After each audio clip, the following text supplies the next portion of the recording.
السلام عليكم ورحمة الله وبركاته. ازيكم حبايبي في الله واخواتي في الله. قبل ما نبدأ كده بالله عليكم ما تنسوش تحطوا لايك والمشترك يعمل مشاركة. فيديو مفيد جدا جدا للناس اللي بتبقى طبعا كل حبايبنا اللي عاملين عمرة واللي لسه رايحين واللي لسه جايين. فكان اول طلب بالطلب منهم ادعوا لي وهاتوا مية زمزم، يعني اي حد بيطلب مية زمزم. طيب هنجيبه ازاي مية زمزم ومن غير ما ندفعوا عليها فلوس، وازاي نعدوها من الجمرك من غير ما حد يشوفها في المطار؟ لانها لو اتشافت في المطار هيشيلوها منك من الشنطة وياخدوها منك وتترمى. تمام. طب هنعمله ايه وازاي نشيلوها؟ فيديو مفيد، وهنشوفوا وزن الطيارة. نوع طيارتك ايه وكم كيلو على وزن الطيارة انت المفروض تاخديه، عشان في اخطاء احنا بنقع فيها جامد وبتدفعي فلوس جامد جامد في المطار بتاع جدة. ففيديو مهم جدا، فعشان كده حبايبي يا ريت تعملوا شير ولايك. اول حاجه، احنا في اما بتروحي مكه او بتروحي المدينه ربنا يكتبها لكل مشتاق يا رب، في ازايز صغيره هم بيفرقوا عباره عن 300 مللي تقريبا او 500 مللي، هي ازايز صغيره. كل لما تجيلك ازازه من دي ما ترميهاش، اشربي ميتها اللي هم بيوزعوا، هم بيوزعوا في المسجد النبوي او في المسجد في مكه. كل ازازه هتاخديها حطيها في كيسه، يعني كل لما تنزلي المسجد وترجعي بازازتين ثلاثه حطيها في كيسه وخليهم جمعي. جمعي 20 ازازه 10 ازاز حسب ما ربنا يقدرك، والناس اللي بتفرق. انا كنت بعمل كده، كنت اي ازاز بتجيلي كنت باخدها ونجمعها ونحطها في كيس. نروح مثلا المسجد النبوي او المسجد الحرام طول النهار مثلا، بعمل مناسك عمرتي، فبنشرب منها وبنملى ازايز للفندق، عشان انتوا عارفين المية في السعودية مش حلوة.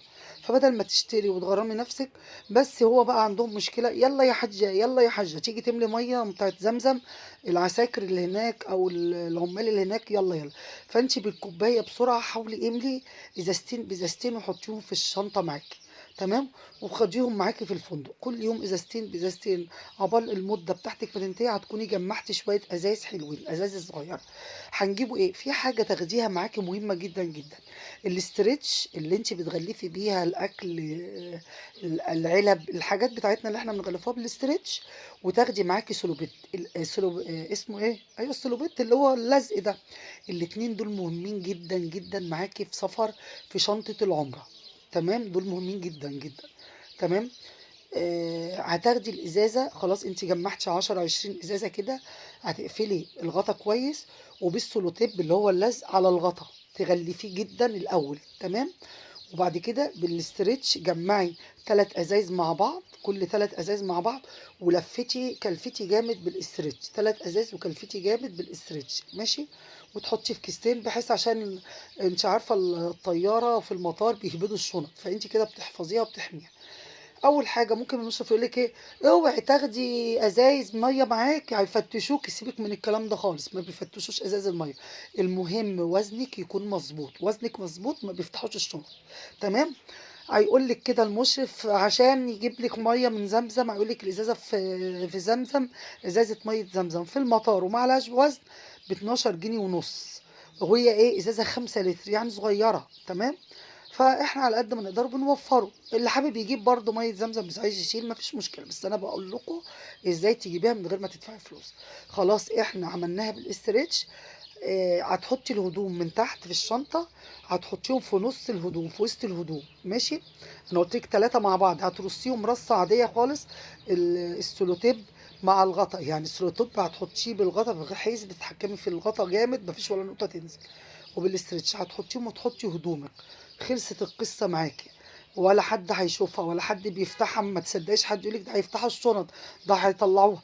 جيبي 20 ازازه من اللي هي 500 مللي او 300 مللي، مش هتوزن معاكي ياما، بس زي ما قلت لك حاسبي من الوزن.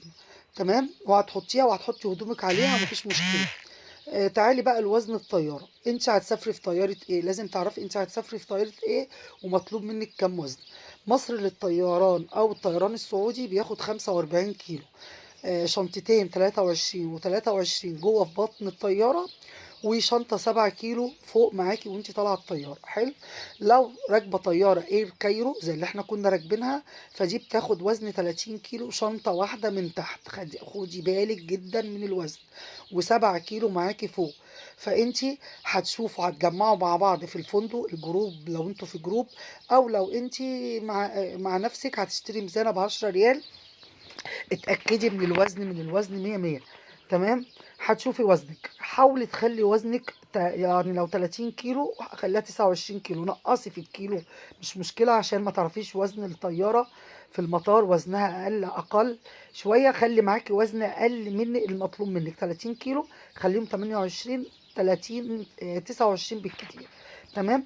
لأن بعض من زمايلنا أقسم بالله كان معاهم وزن 2 كيلو في مطار جدة، أنا بنتكلم على مطار جدة، وزن 2 كيلو زيادة اللي دفع 120 ريال. وغير كده انت مثلا معاكي وزن زيادة، بتقولي مش مشكلة بقى انا هندفع حق الزيادة، لا خلي بالك، خلي بالك من النقطة اللي هقولك عليها دي.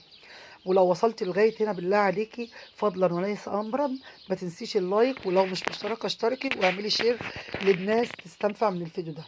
يعني كان بعض زمايلنا دفعوا فلوس وفي نفس الوقت اقسم بالله خدوا منهم حاجات اترمت، لان انت بتبقي مربوطه او يعني متفقه على وزن معين في الطياره. ما لو انا هنجيب مثلا وزن 35 كيلو وغيري هيجيب 40 وانا وانت هندفعوا الفرق، الطياره ما تنفعش في وزن معين للهواء للطيران. فاهمين قصدي؟ يعني مش هتتحمل اكتر من طاقتها. مش انا مش هدفع فلوس واحط بقى وزن ازيد، لا هما مش هياخدوا فلوس في وزن ازيد من المفروض، ويبقى في حمل تقيل على الطياره لا قدر الله ممكن تقع او يحصل لها عدم اتزان. لا هما بيدوكي وزن معين مثلا 2 3 كيلو 5 كيلو زياده، ها، بتدفعي فرق. ولو في كيلوات ازيد بيرموها بره. حذري حذري حذري من النقطه دي. انا بقول لكم على حاجات تجربه، انا ما قلتش على حاجه انا سامعاها، لا انا حاجه شفتها بنفسي. يبقى الميه الزمزم هناخدوها معانا من غير ما ندفعوا فلوس، لان في المطار يقول لك خدي ميه الزمزم ما عليهاش وزن، اللي هي 5 لتر، والله والله صغيره وب 12 جنيه ونص. انا ما هي ما اعرفش هي ب 12 والمشرف بياخد نص ريال فرق على الازازه، الله اعلم انا ما نعرفش. بس هو المشرف بيخوفك يقول لك ما تاخديش ميه، الميه هتطلع، الميه هيرموها، الشنطه لا ما بيفتحوش شنط، ما بيفتحوش شنط. انت اللي بتفتحي شنطتك لو وزنك تقيل. لو وزنك ازيد من ال 30 كيلو زي قلت لك لو في اير كايرو بيقول لك طلعي الوزن الزياده، او هتدفعي فرق بياخد 2 كيلو ويرمي لك الباقي بره. اقسم بالله شنط بحالها اترمت، شنط بحالها اترمت. انا زميلتي كان معاها لبس لعيالها اترموا، ها، وبالرغم انها دفعت 120 ريال واترمى بقيه الحاجه. يعني مش بتدفعي حتى وبتاخدي حاجتك، لا بيرموا الوزن الزياده. فانا دي نصيحه لله ليكم، وعمره مقبوله للجميع، ويا رب الفيديو يكون نفعكم. سلام عليكم.